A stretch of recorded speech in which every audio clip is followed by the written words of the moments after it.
কলিজা দাদা ভাইয়েরা কেমন আছেন? শুরু থেকে বলতেছি শুভরাত্রি। দেখতে পাচ্ছেন কিশোরগঞ্জ সদর আমার বড় ভাইয়ের বউয়েরও বাচ্চা হবে, খুবই সমস্যা। দেখতে পাচ্ছেন তারা ওই যে ওষুধ নিতেছে, রাত 1টা বাজে। আপনাদের কাছে যদি ভিডিওটা ভালো লাগে আপনারা বেশি বেশি শেয়ার করবেন, যেন একজন অন্যজনকে দেখার সুযোগ করে দিবেন।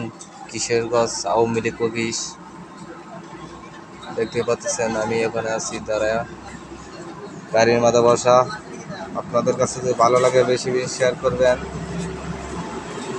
আর একটা কথা বলতেছি, আপনারা যে যেখান থেকে ভিডিওগুলো দেখবেন বেশি বেশি কমেন্ট করবেন। ভালো থাকবেন, সুস্থ থাকবেন। আমি আমদাদুল ভাই চলে আসবো আবারও পরবর্তী ভিডিও নিয়ে। খুদা হাফেজ।